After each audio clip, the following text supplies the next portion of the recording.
가지고 말씀을 연결해서 이 설교를 하시는 목사님 너무 귀하다. 근데 7월 달에 이제 첫째, 둘째, 셋째, 넷째, 다섯째 주 5주가 있잖아요. 그 5주를 설교를 듣기 시작하는데 7월 달 교회 설교의 패턴의 주제가 뭡니까? 내 삶의 끝자락은 하나님의 시작이 되는 것이다. 하나님의 역사의 시작. 내 삶의 끝자락은 하나님의 역사의 시작이라고 말씀하시면서 첫째 주에 뭘 하신지 아세요? 엘리야. 11개 상에 나와 있는 엘리야. 엘리야 죄송합니다. 이사야에 대해서 말씀했어요. 히스기야 왕이 병들어 죽을 때 옆에 있던 이사야가 자기 인생 끝났다고 생각하는데 하나님의 천사를 만나, 하나님의 사자를 만나 자기의 삶이 다시 시작되는 하나님의 역사의 시작을 보았다고. 둘째 주의 설교가 예레미야를 통해서 토기장이와 진흙의 이야기를. 토기장이가 그릇을 만들다 깨트리면 끝난 것이 아니라 다른 용도로 다시 만들기 위해서 고난이 있다는 거예요. 그게 하나님의 역사의 시작이 있다고 말씀하셨어요. 셋째 주의 설교가 뭐예요? 잘 들어야 됩니다. 욥의 고난이 있어요. 욥은 의로운 사람이라고 말했지만 하나님이 그에게서 강제로 모든 것을 뺏어가시는데 뺏어가시는 것으로 끝나는 것이 아니라 또 다른 하나님의 역사를 시작하기 위한 계획이 있었다는 거예요. 넷째 주에 제가 어지럼증이 생겨가지고 전정신경염이라고 누워서 200바퀴 빙빙 돌아서 걷지도 못하고 앉아있지도 못하고 5일을 누워 있었어요. 그래서 넷째 주에는 집에서 침대에 누워서 온라인 예배를 드리는데 요나의 설교였어요. 요나가 누구예요? 알잖아요? 하나님의 명령 받고 자기 방식대로 살아보겠다고 가다가 대질 고생하고 돌아와서 하나님의 역사를 이루시. 우리 계획대로 살려고 하지만 하나님이 우리를 부르시고 하나님의 손에 잡히면 하나님의 역사는 거기서부터 시작된다는 거예요. 마지막 다섯째 주가 바울의 이야기. 자기에게 있는 엄청난 나의 가시가 있지만 하나님은 그 가시를 뒤로 하고 하나님의 역사의 시작으로 이끌어 가신다고. 제가 8월 달에도 계속 설교가 듣고 싶은데 목사님의 계획이 뭐였어요? 3인 3색. 김태인 목사님 오셔서 첫 주에 설교하시면서 하나님 없는 인생은 하나님 인생으로 있어 바뀌었다. 지난주 우리 정현진 목사님 뭐예요? 부자와 나사로의 이야기를 통해서 죽음 그 이후의 세계의 삶의 과정을 이야기하셨어요. 오늘 제가 여러분과 함께 나누고 싶은 말씀은 주기도문 전반부에 나타난 것. 하늘에 계신 우리 아버지의 이름이 거룩히 여김을 받으시오며 나라가 임하옵시며 뜻이 하늘에서 이루는 것 같이 땅에서도 이루어지라. 예수 믿으면 주기도문 다 알아요. 왜? 예배 끝날 때 하도 마치는 기도를 많이 했으니까. 근데 이 말씀을 통해서 우리에게 주시고자 하는 하나님의 메시지가 무엇인지를 명확하게 알기 시작해야 돼요. 예수님께서 마태복음 5장, 6장, 7장에 산상수훈이라고 하시면서 산에 올라가 앉으시니 제자들이 나온지라 입을 열어 가르쳐가라 사대 심령이 가난한 자는 팔복을 설명하시면서 5장을 계속 이어가시고 6장에 가서는 기도에 대해서 말씀하기 시작하는 거예요. 사람에게 보이려고 길거리 서서 하지 말고 골방에 들어가 기도하라. 엄밀한 정의 보시는 아버지께서 갚으시리라. 그러시면서 여기 9절에 와서 그러므로 너희는 이렇게 기도하라. 기도의 본질이 뭐예요? 예수 믿은 지 오래됐으니까 1년만 넘으면 기도 다 알아요. 30년, 40년, 50년, 60년, 70년 어떤 권사님, 장로님은 80년 믿으신 분도 계세요. 기도 모르는 사람 누구 있어요? 근데 기도의 본질이 뭐예요? 오늘 장로님 기도하셨잖아요. 주시옵소서가 기도예요. 우린 그렇게 자꾸 배웠어요. 주시옵소서. 신학적으로 공부하러 들어가서 공부를 하면 기도에 대한 정의가 굉장히 많습니다. 200가지가 넘는 거예요. 기도는 호흡이다. 맞아요. 기도는 명사고 기도하라는 동사예요. 근데 기도가 호흡이라고 하면 여기 예수님께서 제자들에게 기도하라 했으니까 호흡하라 이 말씀하신 거예요. 근데 호흡해요. 뭘로 호흡해요? 숨 쉬라는 얘기? 이 기도예요? 아니잖아요. 그 아니까 해석을 붙였는데 호흡은 뭐예요? 하나님과 소통이다. 소통을 뭘로 합니까? 그 호흡의 본질은 하나님의 말씀이에요. 하나님의 말씀으로 소통하라는 거예요. 기도는 대화다. 뭔 대화예요? 내 생각을 말하는 거예요? 아니에요. 하나님의 말씀을 중심으로 하나님과 대화하라. 기도는 강구다. 무슨 강구래요? 내가 원하는 강구를 해요? 그게 주시옵소서요. 그 이야기를 하는 게 아니에요. 강구인데 하나님의 말씀이 우리에게 알려준 그 의미를 가지고 간구하라고 하는 거예요. 결국 기도는 말씀이 기도예요. 근데 그 말씀이 기도인데, 이 기도라고 하는 것은 하나님의 말씀이 표준이 되게 하라. 표준. 제가 이 강의를 참 많이 했어요. 표준. 그러니까 어떨 때는 감이 덜 와요. 저녁 9시 KBS 뉴스가 되면 8시 59분 57초 58초 59초 땡땡땡땡 띵 하면 뉴스를 시작해요. 그게 대한민국을 이끌어가는 시간이에요. 근데 그 시간이 1년 365일 지나면 12월 31일 되면 시간을 맞춰요. 왜? 0.1초에서 0.3초가 틀려진대요. 해마다 틀려진대요. 그 시간을 어디다 맞춰요? 영국 그린치 천문대에 있는 그 시간에다가 온 세계의 시간을 다 맞춰요. 세상의 시간의 기준은 영국 그린치 천문대에 있는 시계가 가장 기본이고 가장 중심이에요. 기도는 하나님의 말씀이 표준이 되고 중심이 되는데, 다른 말로 하면 하나님의 말씀이 최고가 되게 하라. 내 생각의 결정의 최고, 내 행동의 결정의 최고, 내 삶의 결정의 최고, 내 인생의 결정의 최고, 하나님의 말씀이 최고가 되게 하는 게 기도예요. 그게 기도의 시작이에요. 그러니까 하나님의 말씀을 깊이 알면 알수록 표준이 점점 높아지고 기준이 높아지고 최고점이 높아지는 거예요. 그런데 이제 배워가다 보니까, 알아가다 보니까, 내가 하나님의 말씀에 잘못되었네. 잘못된 내 생각을 고치는 게 기도고, 잘못된 내 말을 고치는 게 기도고, 잘못된 내 행동을 고치는 게 기도고, 잘못된 내 습관을 고치고 내 삶을 고치는 게 기도예요. 두 번째 기도가 하나님의 말씀에 잘못된 나를 고치라. 이게 기도예요. 세 번째 기도의 의미가 어떻게 나타나 있냐 하면요, 하나님의 말씀을 알고 배우고 깨닫고 감동하다 보니까, 하나님의 의도가 이거였네. 하나님이 이 말씀을 하시네. 알아가면 알아갈수록 거기에다가 포커스, 초점을 맞추고 가야 되는 방향이 되게 하라. 비행기가 목적 없이 가지 않잖아요. 수없이 들었잖아요. 미국 가는 비행기가 영국 가면서 미국 간다고 우기면 돌아가겠죠. 비행기를 말하면 서울서 부산 가는데, 지금 서울서 부산 가는 고속도로 경부고속을 타고 자유로를 타고 밑으로 가야 되는데, 이 양반이 철원으로 춘천으로 가면서 부산 간다고 우기고 있어요. 그럼 그런 사람 뭐라 그래요? 어리석다 그러죠. 방향이 안 맞는데, 잘못 알고 가는데. 그래서 하나님의 말씀이 깊어질수록 방향과 목표가 분명해지는 것이 기도예요. 그래서 기도란 하나님의 말씀이 중심이 되어 그 말씀 속에 잘못된 나를 고치고, 그 말씀을 알았으니 하나님의 의도를 향해 가야 되는 방향과 목표가 되게 하는 것이 기도예요. 오늘 성경은 그래서 이렇게 기도하라, 그것이 이루어지게 하라, 그 얘기를 하고 있어요. 예수님께서 첫 번째 나타난 사건이, 하늘에 계신 우리 아버지여 이름이 거룩히 여김을 받으시오며, 하나님의 이름이 거룩히 여김을 받으시래요. 하나님은 이미 거룩하신 분이에요. 우리가 거룩하다 하지 않아도 하나님은 자신이 거룩한 분이에요. 그런데 우리를 향해서 말하는 거예요. 우리 아버지 그 이름이 거룩히 여김을 받으시옵소서. 그렇게 하라고 예수님이 우리에게 말씀하시는 거예요. 우리가 하나님의 이름을 거룩히 하려고 하면 어떻게 해야 돼요? 하나님을 알아야 돼요. 그 하나님을 아는데 어떻게 알아요? 하나님이 우리에게 나타내 보여주시고 말씀해 주셔야 알게 되어 있어요. 성경의 시작이 뭐예요? 태초에 하나님이 천지를 창조하시니라. 성경의 시작이 태초에 하나님이 천지를 창조하시니라. 이게 시작이에요. 하나님이 우리에게 알려주시는 거예요. 천지는 내가 창조했다. 시작은 내가 했다. 하나님이 하셨다고 보여주시고 말씀하시고 선포하시는 거예요. 근데 이 구절을 보면서, 천지는 하나님이 창조하셨구나. 언제? 태초에. 이걸 아는 것이 하나님의 이름을 거룩히 여기는 거예요. 하나님께 영광을 돌리는 거예요.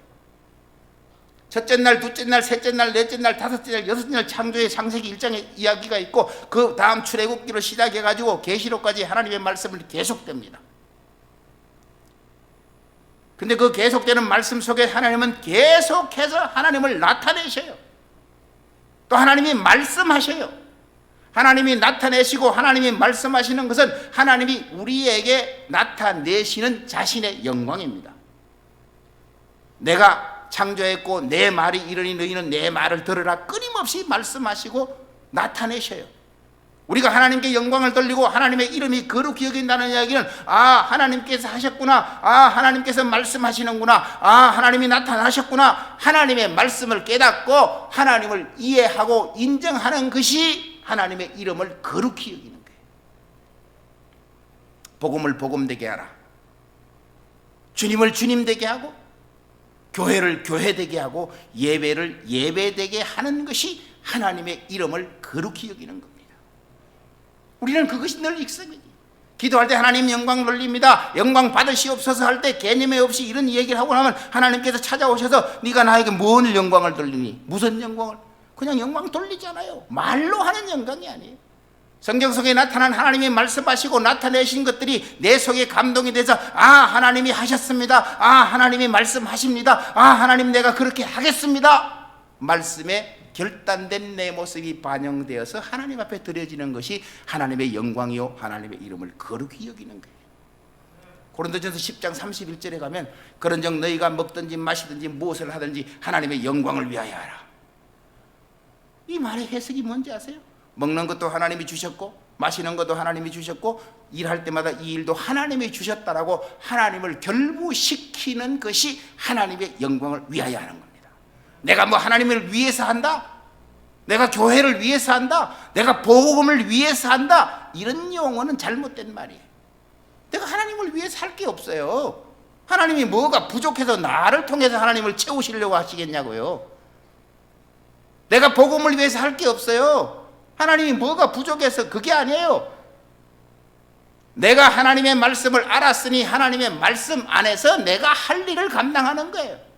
내가 교회에 와서 교회 속에서 하나님의 의도를 알았으니까 내가 이 교회에서 해야 될 일을 알아서 내가 하는 것이지 교회를 위해서 하는 게 아니에요. 내가 복음을 깨달았으니 복음을 위해서 한다? 아니에요. 하나님이 계획하신 복음의 계획을 알았으니 그 계획을 깨달았으니 내가 그 복음 안에서 일하는 거예요. 내가 뭔가 하나님을 위해서 한다고 생각하지 마세요. 내가 이 하늘샘 교회를 위해서 한다고 생각하지 마세요. 하나님의 말씀은 깨닫는 순간 자발적으로 내가 하게 돼 있어요. 왜? 깨달았으니까. 이게 하나님 앞에서 할 수 있는 하나님의 영광을 돌리는 일이에요.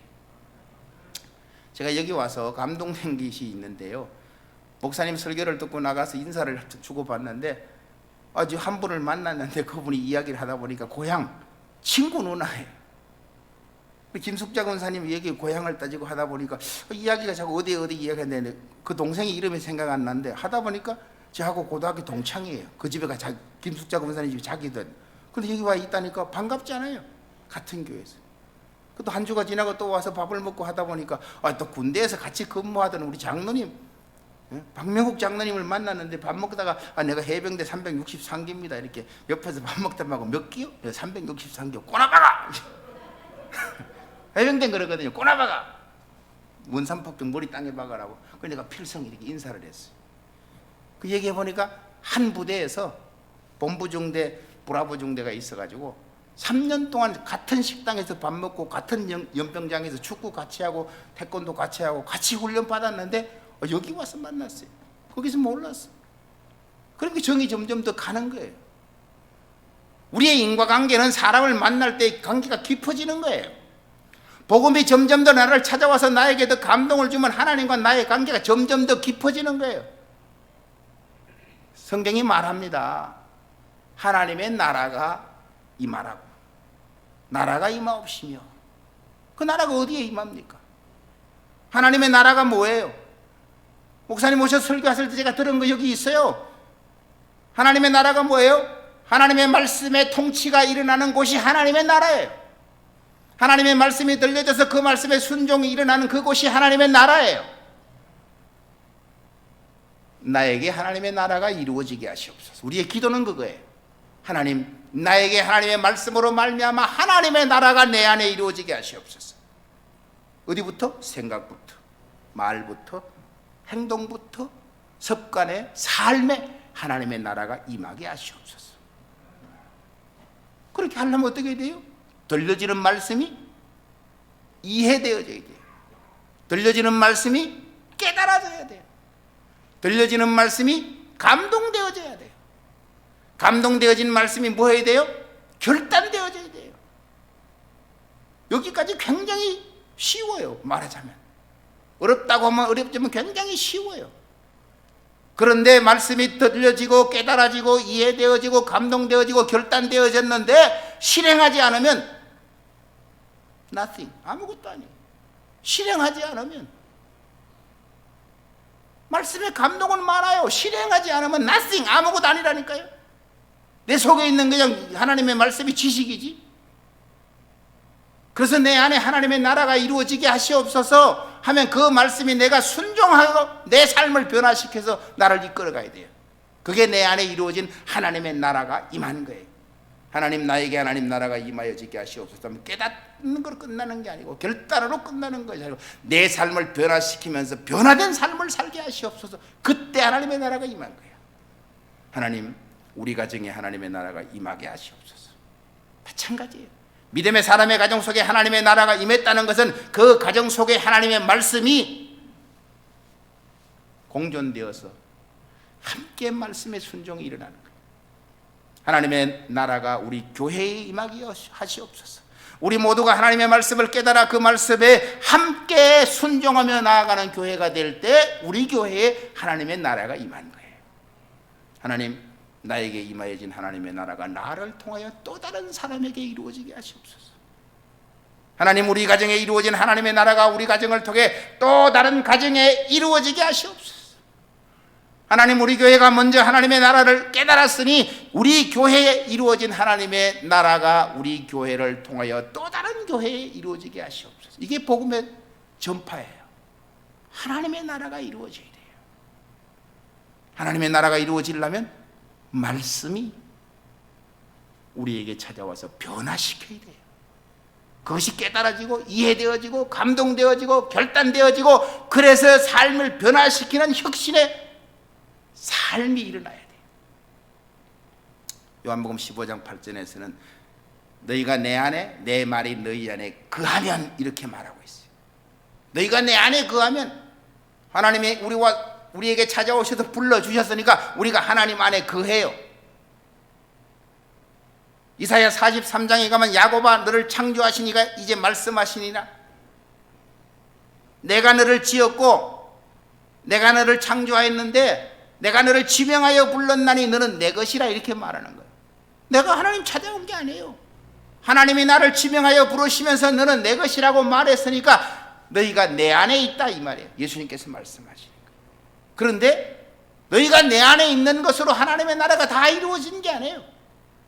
너희 안에 내 말이 거하면, 하나님의 말씀이 들어와서 내 안에 거한다는 것은 말했죠? 깨달았다고? 이해했다고? 감동했다고? 결단했다고? 아니라고 그랬죠. 그것이 말씀이 실행이 되어지는 것을 말하는 거예요. 요한복음 8장 31절에 가면 예수님께서 유대인들에게, 자기를 믿는 유대인들에게 말씀하시면서 너희가 내 말에 거하면 참 내 제자가 되리라. 내 말에 거한다는 이야기가 뭐예요? 계속 강조합니다. 깨달았다, 감동됐다, 결단했다, 그것을 넘어서 변화된 삶을 얘기하는 거예요. 그게 있어야 되는 거예요. 그래서 32절에는 진리를 알지니 진리가 너희를 자유케 하리라. 진리가 뭡니까?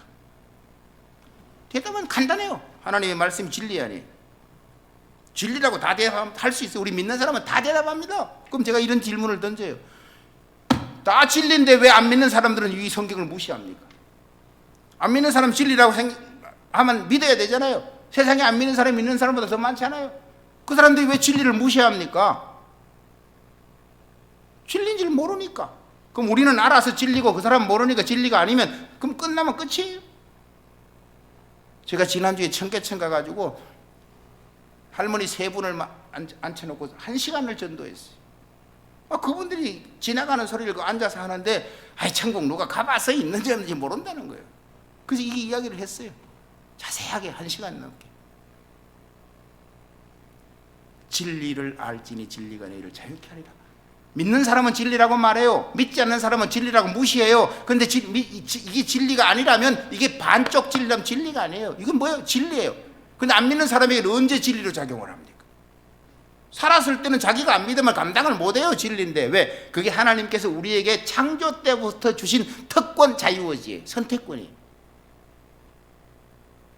아담과 하와가 선악과를 따먹을 수 있는 것도 아담과 하와에게 권한이 있지 하나님이 강제로 막으셨다면 창조의 의도가 빗나간 거예요. 여러분들이 간증하시다가 하나님이 나를 고랑터리에 몰았다 이런 간증을 하지 마세요. 70억 가운데 80억 가운데 여러분 한 사람 하나님이 고랑탱이로 목아서 붙잡을 것 같으면 비틀었을 것 같으면 아담과 하와가 선악과 만들 때 아담 손모가지를 깎고 떨어버리지.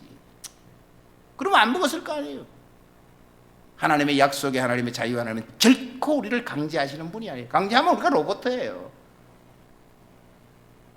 근데 믿지 않는 사람이 믿지 않는데 진리가 되려고 하니까 넌 살아서 안 믿었지? 내가 말하는 거 안 믿었지? 내가 너에게 알려준 진리도 안 믿었지? 그럼 결과가 뭐예요? 한 번 죽는 것은 정한 이치 후에는 심판이 있으리라.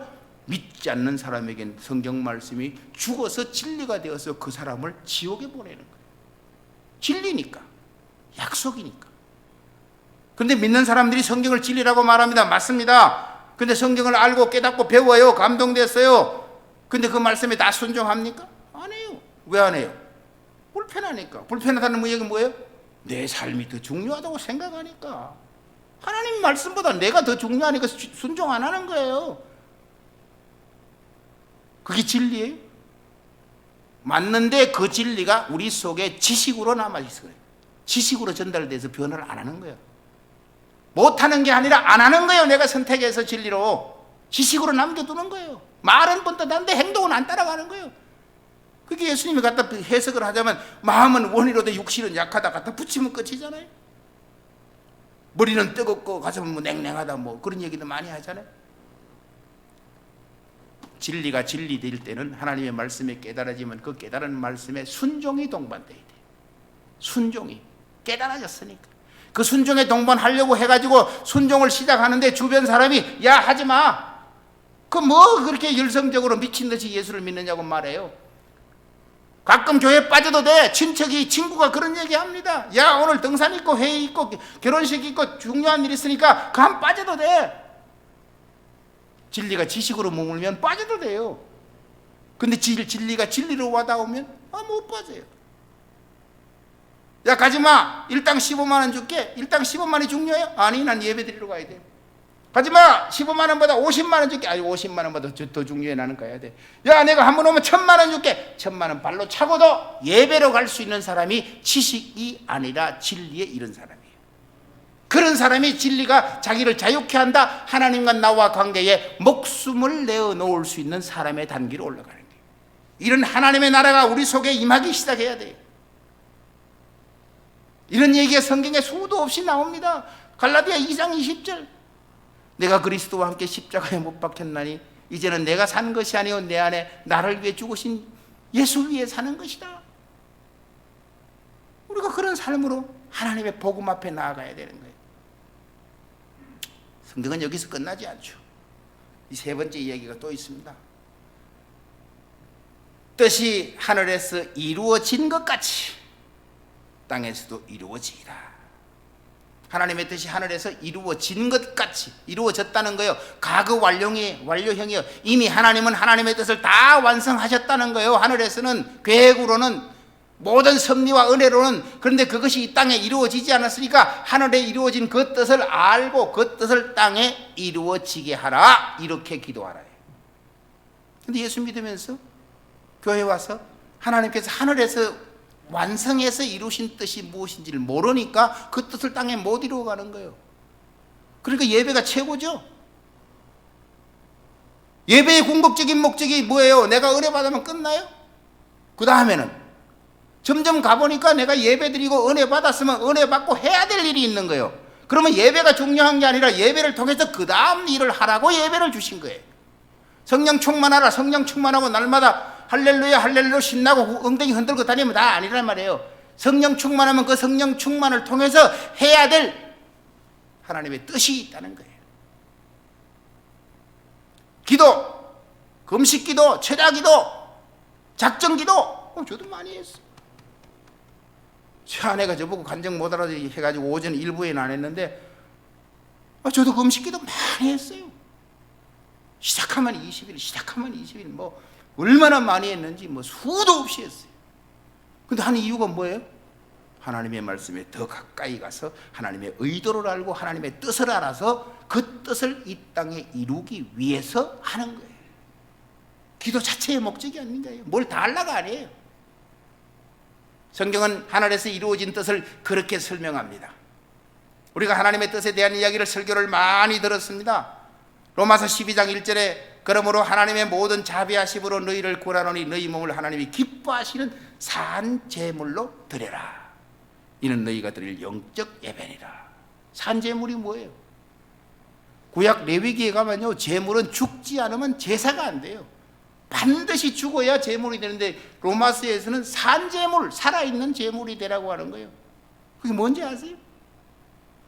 내 생각, 내 계획 다 버리고 하나님이 알려주신 성경이 말하는 하나님의 뜻을 가지고 그 뜻을 쫓아가는 것이 살아있는 제물이에요. 내가 내 중심으로 사는 인생을 사는 게 아니고 하나님의 계획을 알고 하나님의 은혜를 알고 하나님의 뜻을 알아서 그 뜻대로 살기로 작정하고 사는 삶을 산제물이라고 해요. 왜? 내 생각 없으니까. 생각은 있는데 이 생각이 하나님의 말씀에 포커스가 맞춰져 있으니까. 너희는 이 세대를 본받지 말고 마음을 새롭게 함으로 변화를 받아 하나님의 선하시고 인자하시고 온전하신 뜻이 무엇인지 분별하도록 하라. 하나님의 뜻을 분별하라고 해요. 제가 선교지에 나가서 이런 설교 많이 들었어요. 근데 하나님의 뜻이 선하고 온전하고 기뻐하시는 것이 뜻이라고 추상적인 설교를 해요. 아니에요. 하나님의 뜻은 명확하게 성경을 통해서 말씀해 주고 있어요. 그런데 이것을 알지 못하면 매일 골방에 들어가서 하나님께 기도하는 것이 하나님의 뜻이 어디 있는지 내게 알게 해 주시옵소서. 맨날 물어. 그럼 하나님 뭐라고 하실까요? 우리말로 뒤통수를 툭툭 쳐주면서 성경을 더 깊이 이해해라. 성경 속에 기록되어져 있어요. 하늘에서 이루어진 그 뜻이 무엇이냐고 성경에 들어가서 보면 계시록 7장 9절에 정확하게 기록해 놓고 있어요. 요한계시록은 사도 요한이 2000년 전에 밤모섬에 유배 가서 본 환상이에요. 내가 새하늘과 새 땅을 보니 새 예루살렘이 하늘로부터 내려오는데 신천신지의 세계를 기록하고 있어요. 2000년 전에. 근데 지금은 신천신지 새 예루살렘이 시작되고 이루어졌나요? 아니잖아요. 언제 돼요? 우리가 흔히 아는 예수님 재림하시면, 우리가 공중에 들림 받으면 그때 새 예루살렘, 새 천지, 새 하늘이 이루어지는데 그것이 언제가 될지 몰라요. 근데 그것이 되려고 하면 성경을 들어가서 보다 보니까 하나님의 뜻이 이루어져야 말세가 오는 거예요. 종말이 오는 거예요. 그때가 언제냐? 성경을 통해 들어가 보니까 그날에 천국에 모인 사람들을 묘사하고 있어요. 그게 계시록 7장 9절이에요. 이 일 후에 내가 보니 각 나라와 족속과 백성과 방언에서 아무라도 셀 수 없는 큰 무리가 구원함을 입어 세마포 흰옷을 입고 하나님의 보좌 앞에서 어린 양을 찬양하더라. 각 나라에서 다 복음으로 구원받아서 와서 하나님 나라에 왔대요. 족속, 각 족속마다 모든 족속이 복음이 들어가서 그들이 구원받아 하나님 나라에 왔대요. 모든 민족이, 모든 백성이, 모든 방언이 다 복음이 들어가서 그들이 구원받아 하나님 나라에 왔대요. 그걸 기록하고 있어요. 이 땅에서 복음이 증거되지 않은데 어느 날 하나님이 예수님 보내시면서 그냥 막 로또 추첨하듯이 막 뽑아가지고 너 구원받아라, 너 구원받아라, 구원받아라. 그래서 데리고 온 게 아니에요. 하나님의 복음이 선포되고 전도되고 선교되어서 그들 가운데 믿음의 사람들이 하나님의 나라에 왔다. 그게 하나님의 계획이에요. 이 계획은 하나님이 태초에 하나님이 천지를 창조하시니라 창조하실 때부터 가지고 계신 하나님의 뜻이에요. 하나님이 태초에 천지를 왜 창조하셨을까요? 이유 없이? 왜 첫째 날, 둘째 날 수 없는 것들을 만드시면서 보시면서 심히 좋았다라고 말씀하셨을까요? 마지막 사람을 만들고 한 표현이 그거죠. 보시기에 심히 좋았더라. 왜 심히 좋았을까요? 그레이트 미션, 그 작품을 만들어서 이야 내가 너무 자아도취? 아니잖아요. 사람을 만든 목적이 뭐예요? 우리가 우리의 형상을 따라 우리의 모양대로 사람을 만들고 그로 우리를 대신해서 모든 것을 다스리게 하자. 하늘에 나는 것과 땅에 기는 것과 공중에 바다의 물속의 모든 것을 다스리게 하자. 하나님의 계획과 섭리 속에 사람을 통해서 다스리자 하니까 이게 2차 대전부터 시작해서 1차 대전부터 한 100년 동안 신학이 발전하면서 다스리는 건 뭐예요? 정복하라고 돼 있어요. 군사적인 용어로. 근데 그게 아니에요. 하나님의 계획의 질서가 이루어지게 하라. 그 얘기를 하고 있는 거예요. 그러면서 그것을 하기 위해서 우리 보고 사람을 만들고 아담과 하와에게 생육하고 번성하라. 땅에 충만하라. 그래야 그것으로 하나님의 뜻을 이루어갈 수 있다. 이 이야기를 하는 거예요. 각국은 247개국, 243개국 네이버에 들어가서 치면 유엔에 등록된 국가와 등록되지 않는 국가를 통해서 해마다 달라져요. 그런데 그 모든 나라에 하나님의 복음이 선포되어져서 그들 가운데 구원이 일어났다는 얘기예요. 족속이라고 하는 것은 혈통을 중심으로 하는 거예요. 핏줄을 중심으로. 민족 사학자들이 연구해 보니까 이 80억 가운데 핏줄을 향한 민족이 6,000개 종족이래요. 혈통으로 6,000개 종족. 그런데 그들이 언어가 달라지기 시작하고 문화가 달라지기 시작하니까 또 내려가서 하니까 12,500개의 족속이, 혈통 족속이 아니라 언어 족속이 만들어졌더라고요. 거기서 요즘 문화학자들이 컬처로 들어가 더 보니까 25,000개가 넘는 종족이 이 지구상에 존재한다는 거예요. 표현하자면 아직도 발견되지 않는 원시 종족이 있다는 거예요. 근데 성경은 뭐라고 말해요? 그런 족속과 방언과 민족까지 모두가 복음으로 말미암아 구원받는 그날이 온다. 그날이 되면 이 천국 복음이 모든 민족에게 전거되리니 그제야 끝이 오리라고 하는 하나님의 계획이 있는데 이것은 하늘에서 이루신 하나님의 뜻이라는 거예요.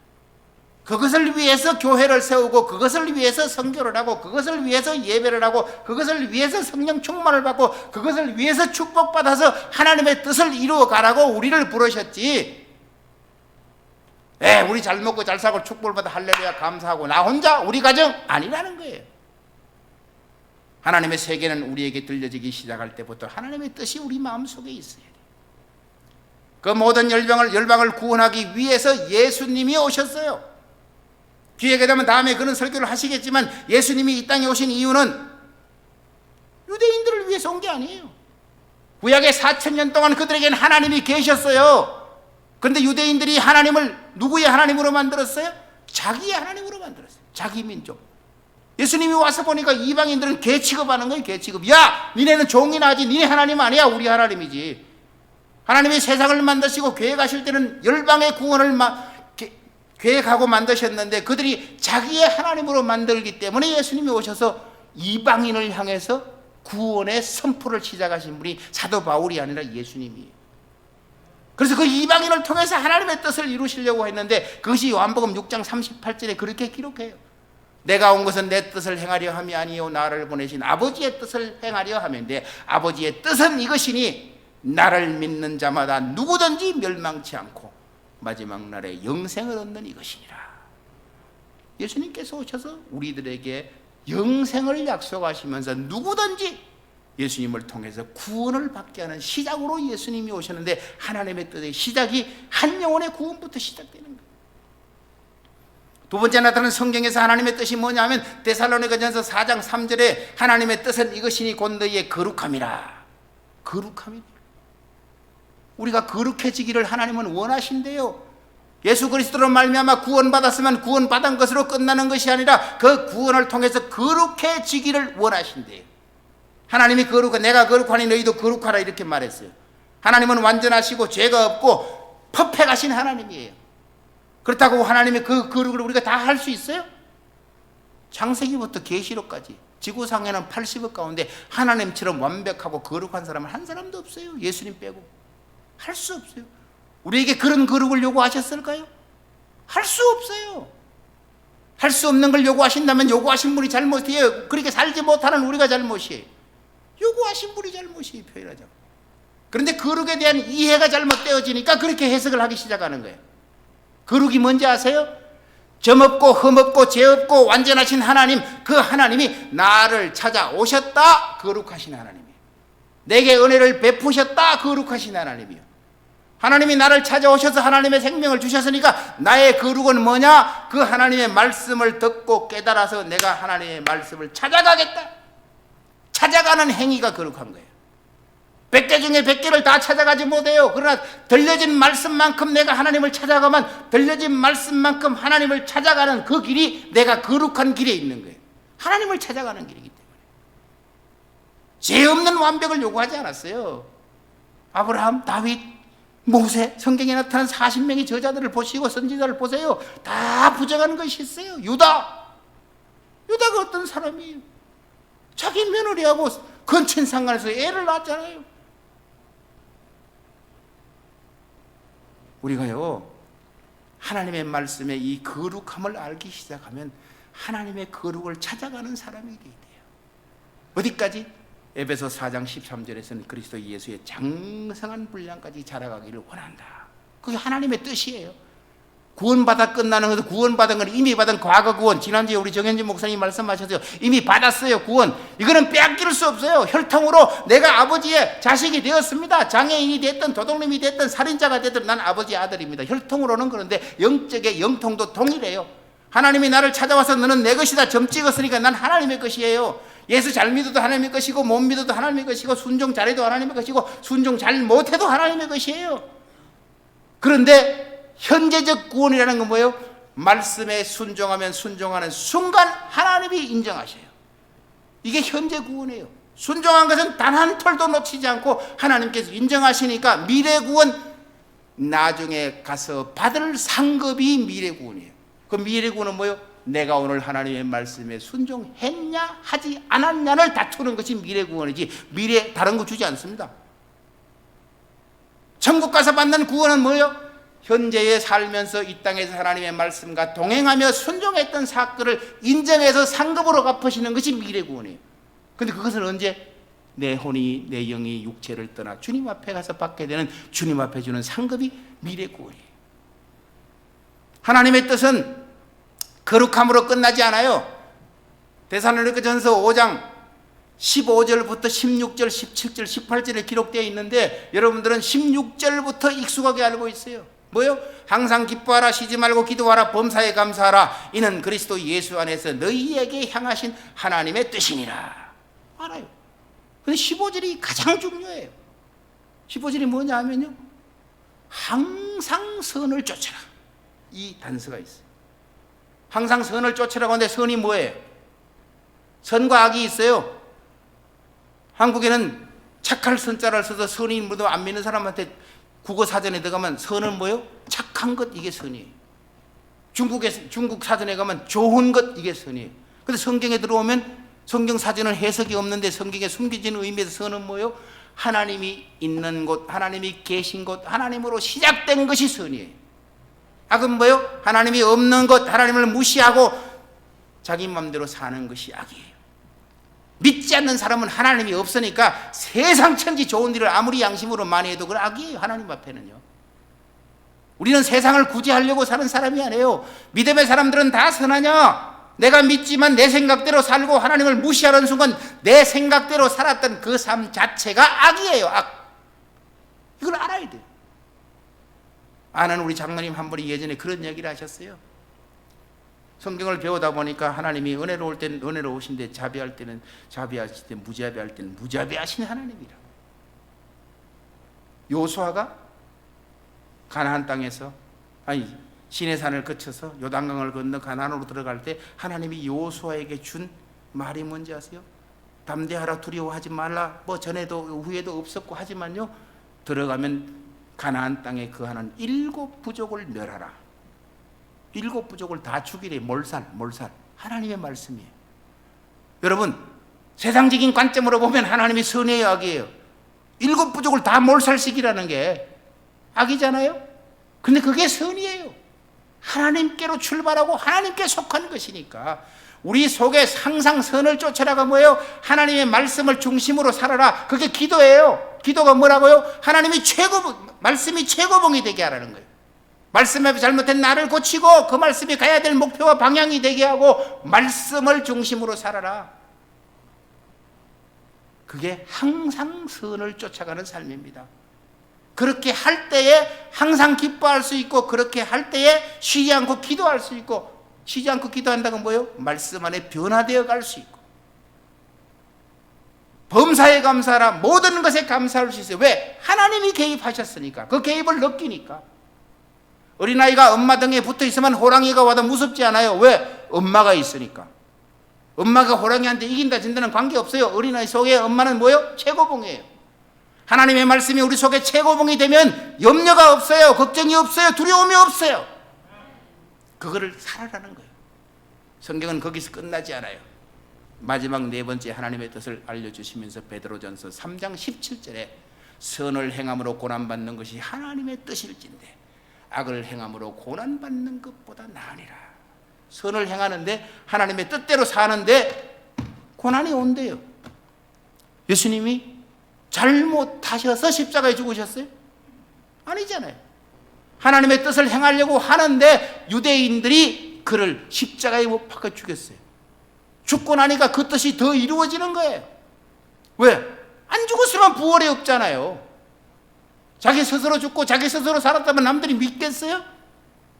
억지로 하나님의 뜻을 행하려다가 십자가에 죽었는데 죽고 나니까 3일 만에 부활이 됐어요. 그것이 뭐예요? 하나님의 뜻을 이루는 선을 이름으로 행함으로 당하는 고난이 하나님의 뜻이라는 거예요. 여러분들도 신앙생활 하다 보면 하나님의 복음대로 살려고 하다 손해가 많이 나요. 옛날 간증이 있어요. 70년대 80년대 영등포에서 나이트클럽을 하던 사장이 예수를 믿게 됐어요. 예수를 믿고 3년이 지나서 신앙이 깊이 들어가는데 나이트클럽을 계속 운영하자니 두 마음이 싸우는 거예요. 뭘 싸워? 야, 이거 나이트클럽 안 하기도 그렇고 하기도 그렇고 안 하기도 하고. 근데 말씀이 점점 더 가니까 결단이 섰어요. 내가 안 한다. 뭘? 하나님 말씀대로 살겠다고. 경제적 손실을 다 보고 누구한테 권리금 받고 넘기지도 안 하고 문을 닫아버렸어요. 선을 행함으로 경제적 고난을 당한 거예요. 그렇게 살려고 하네. 그 사람 속에 나중 삶이 어떻게 되었겠어요? 놀라운 하나님의 변화 속에 쓰임받기 시작하는 삶이 일어나는 거예요. 물론 그 대가를 기대하지 않더라도 하나님은 그 선을 행함으로 당하는 고난이 하나님의 뜻이라는 것을 성경은 우리에게 명확하게 말씀해 줍니다. 모든 당하는 고난마다 보응으로 갚아주신다. 그럼 안 할 사람 누구 있어요? 네, 때로는 저 천국에 가서 받아야 될 보상도 있기 때문에 땅에서는 다 보상이 주어지지 않아요. 그러나 하나님의 뜻을 알게 되면 그 뜻을 이루는 데 우리의 삶을 드릴 수 있습니다. 뜻이 하늘에서 이루어졌다는 것은 모든 열방이 주께 들어와 구원받았다는 이야기. 80억 가운데 하나님의 역사가 이루어져서 모든 민족과 열방과 백성들이 방언해서 구원받기 위해서는 하나님의 복음은 계속해서 선포되어져야 돼요. 그것을 선교사가 감당하기도 하고, 그것을 교회가 감당하기도 하고, 그것을 우리 성도들이 감당하기도 하고, 나와 우리 가정이 감당해야 되는 것이 하나님의 뜻에 참여하는 거예요.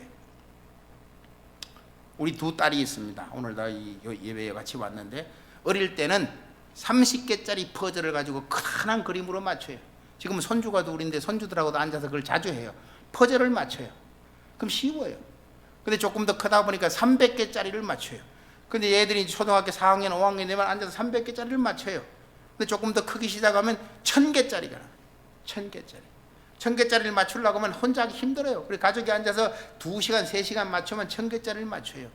요즘은 그것도 더 커져가 명화 이런 거 보면 뭐 더 훨씬 큰 거 3000개짜리도 작은 게 있어요. 얼마나 눈이 복잡해요. 근데 그걸 한 개를 못 맞췄어요. 이 퍼즐이 완성됐습니까? 미완성입니까? 미완성이잖아요. 누군가 그걸 맞춰줘야 완성이잖아요. 하나님은 완성하시기를 원해요. 우리를 통해서, 나를 통해서 그 퍼즐을 완성하시기를 원해요. 근데 그 퍼즐이 뭐예요? 네가 구원받고 축복받았으니까 행복해라, 할렐루야 해라, 끝나는 것이 아니라 나를 통해서 맞춰야 될 하나님의 사명이 있다는 거예요. 10년, 20년, 30년, 40년, 50년, 60년 예수 믿으면서 하나님이 나를 통해서 한 영혼을 구원하지 않았다면 내가 죽기 전에는 반드시 한 영혼에게 복음을 전해서 하나님의 사명을 완성하리라. 이 마음을 가져야 돼요. 제가 가서 그런 질문 많이 해요. 예수 믿으면서 집사님 때문에, 권사님 때문에, 장로님 때문에, 성도님 때문에 예수 믿는 사람 한 명이라도 있어요? 손 들어보세요. 여기서는 안 들어도 돼요. 대신에 마음으로는 들어보세요. 마음으로 못 들어요. 전도가 그만큼 힘들어요. 힘드는 게 아니라 할 생각을 안 해요. 지나가는 말로 믿으면 좋고 안 믿으면 좋고 예수 믿어봐, 이게 근성으로 하는 전도예요. 그런데 하나님의 말씀을 알면 목숨 걸고 전도를 해요. 저는 그렇게 30년 살아왔어요. 간증하고 싶어 사는 얘기 아니에요. 하나님의 말씀을 목숨 걸고 전할 수 있도록 깊은 깨달음이, 하나님의 말씀이 내 안에 자리 잡아야 돼요.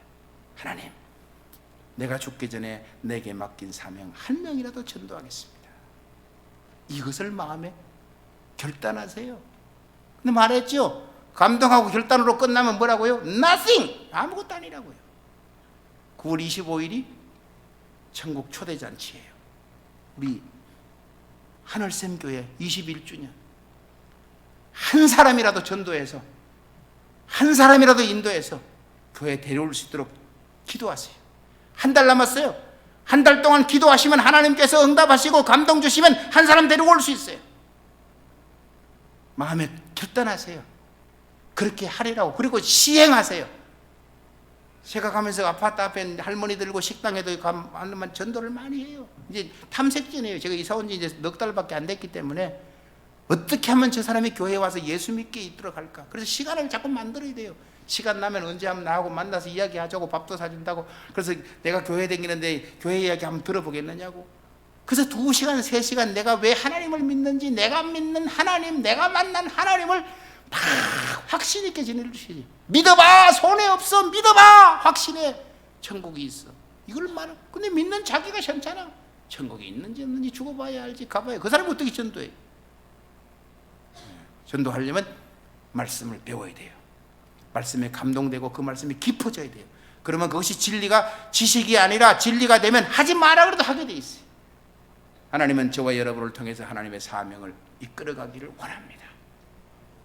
하늘에서 이루신 하나님의 뜻은 각 나라와 족속과 백성과 방언이 구원받는 것, 그 일을 위해서 믿음의 사람의 나를 사용하시고, 믿음의 가정이 우리 가정을 사용하시고, 믿음의 교회를 우리 교회를 사용하시고, 믿음의 사람들을 통해서 하나님은 믿음의 역사를 이루어갑니다. 8월달 주제가 뭐예요? 믿음의 경주는 계속됩니다. 아멘. 그 마음을 가지고 주님과 함께 복음으로 승리하는 저와 여러분이 되기를 주의 이름으로 축원합니다. 아멘.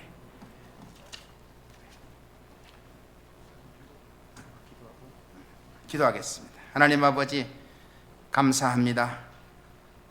오늘도 우리를 하나님의 존전에 불러주시고 함께 예배하게 하신 아버지, 말씀으로 찾아오셔서 우리의 마음을 감동하신 아버지, 깨닫고 감동하고 결단하는 것으로 끝나지 않게 하시고 복음을 선포하는데 실행할 수 있는 힘을 주시옵소서. 내가 기도하는 것은 나를 위한 주시옵소서가 아니라 하나님의 뜻을 이루기 위해서 주시옵소서가 되기를 원합니다. 우리의 가정을 축복하시옵소서. 왜냐고 물으시면 하나님의 뜻을 이루기 위함입니다. 우리 교회를 축복하시옵소서. 왜냐고 물으시면 우리 교회가 하나님의 뜻을 이루어가야 하기 때문입니다. 하나님, 나로 하나님의 말씀을 입을 벌려 선포케 하시고 복음을 들을 수 있는 귀 열린 자람을 만나게 하셔서 하나님의 역사, 구원의 역사, 하나님의 뜻을 이루어 가게 하시옵소서. 오늘도 말씀을 통해서 영광 나타내시고 영광 받으심을 감사드립니다. 예수님의 이름으로 기도 올리옵나이다. 아멘.